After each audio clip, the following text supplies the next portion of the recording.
Hello and welcome to the Deep Dive. Today, we're looking into Armed Forces Day 2025 here in the UK.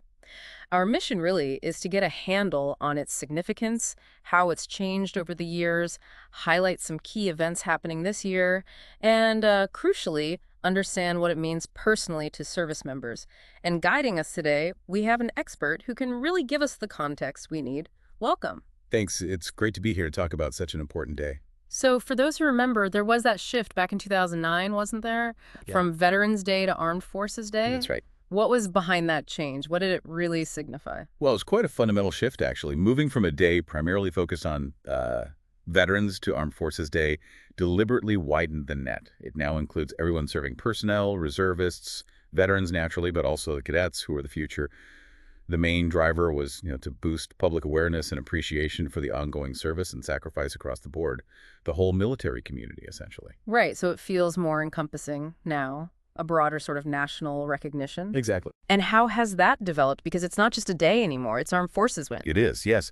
And that evolution into a full week is significant. I mean, there's more time, more opportunity for communities everywhere to get involved in different ways. You see everything from, the big formal parades and flypasts down to much smaller community get-togethers, school activities. It shows a real collective desire to connect and show support.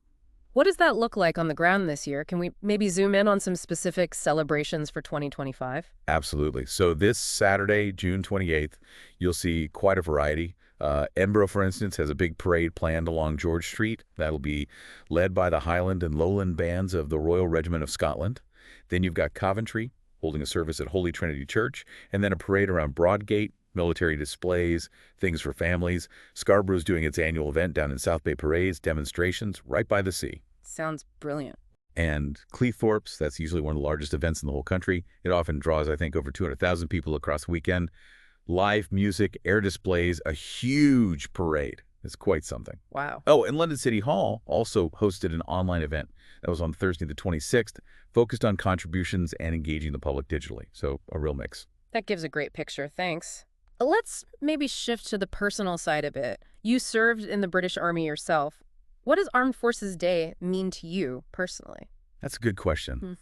Serving was, well, it was profound, full of challenges, absolutely, but also incredible camaraderie, a real sense of shared purpose. For me, Armed Forces Day kind of crystallizes that. It's a reminder that those experiences, the sacrifices, not just the big ones on deployment, but the everyday ones families make too, are actually seen and valued by the country. Seeing that public support, it's genuinely heartening, reinforces that sense of value. Yeah, that recognition must be incredibly important. So thinking about that connection, how can communities do more? Beyond attending events, how can we support veterans and those still serving?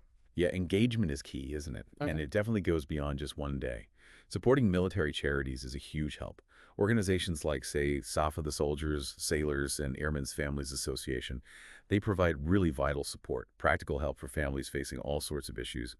But it's also about fostering conversations, just, showing genuine interest, asking about their experiences, listening. That can make a real difference to someone, especially as they navigate life after service. That makes a lot of sense.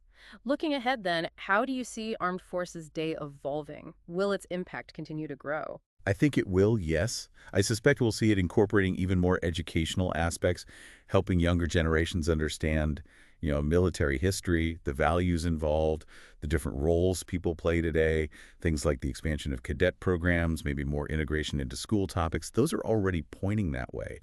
It's about ensuring that legacy of service is understood, really. This has been incredibly insightful. Thank you so much for sharing your expertise and your personal perspective with us today. No, thank you. It's been a real pleasure discussing something so close to my heart. And to you, our listener, thanks for tuning in. Let's keep showing our support for our armed forces, not just on this day, but all year round. Maybe something to think about.